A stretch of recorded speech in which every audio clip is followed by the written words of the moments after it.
Sommet de s'expliquer sur la primauté du droit, le Premier ministre polonais a donc pris ce matin la parole devant le Parlement européen. Mateusz Morawiecki a fait le déplacement jusqu'à Strasbourg pour tenter de désamorcer la crise provoquée le 7 octobre dernier par cet arrêté de la Cour constitutionnelle polonaise. L'institution, dominée par une majorité ultra-conservatrice, avait effectivement proclamé la prévalence du droit national sur le droit européen, d'où depuis le scénario du Polexit évoqué. Les dernières déclaration de ce matin ne risque pas vraiment de faire retomber la pression. Je vous propose d'écouter cet échange pour le mois août qui a eu lieu tout à l'heure entre Ursula von der Leyen et le chef du gouvernement polonais. Nous ne pouvons pas et nous ne voulons pas laisser nos valeurs communes être mises en danger.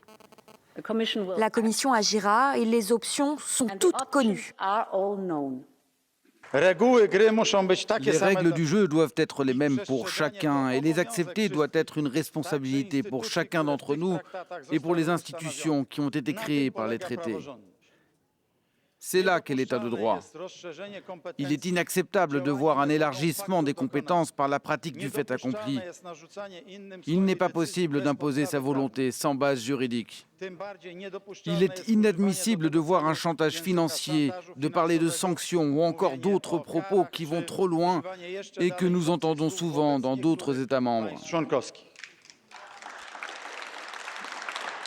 Voilà, pour ces interventions l'une après l'autre. Alix Le Bourdon, bonjour, vous êtes notre correspondante à Bruxelles. Vous avez évidemment suivi pour nous la séquence ambiance pour le moins très tendue dans l'hémicycle tout à l'heure.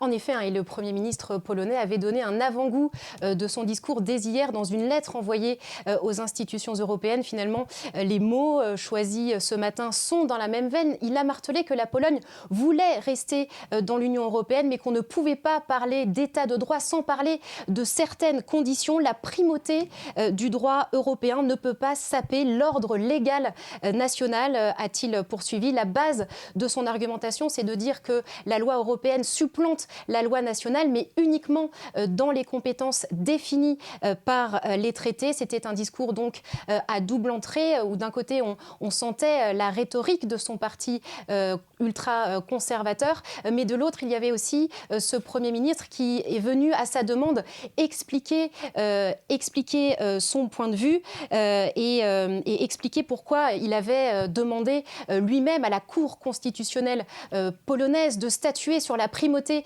du droit européen. Décision, vous l'avez dit, qui a déclenché une onde de choc ici à Bruxelles. Alors, de son côté, la présidente de la Commission européenne, Ursula von der Leyen, a choisi de s'adresser directement aux Polonais. Elle a d'ailleurs prononcé quelques mots dans leur langue. Vous le savez, les Polonais sont très réfractaires à l'idée de sortir de l'Union européenne. On l'a vu récemment avec les nombreuses manifestations pro-européennes. L'Union européenne agira, a déclaré la présidente de la Commission européenne. Le Premier ministre polonais, lui, a dénoncé, comme vous l'avez dit, le chantage financier de Bruxelles. Alors maintenant que tout le monde a dit ce qu'il avait à exprimer, comment ça peut se solder tout ça, Alix ?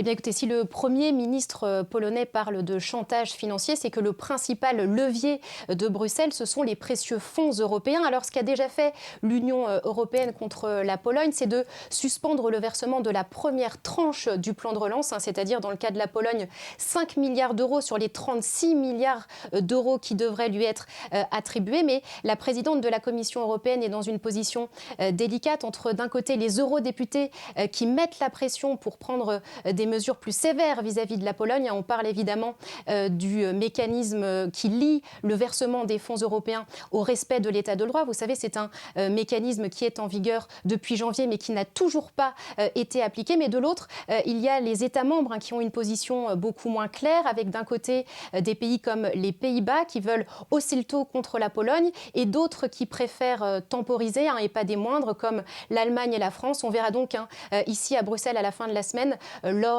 du sommet des chefs d'État et de gouvernement, ce que va donner ce débat sur la Pologne. Alix Le Bourdon en direct de Bruxelles. Merci à vous, Alix.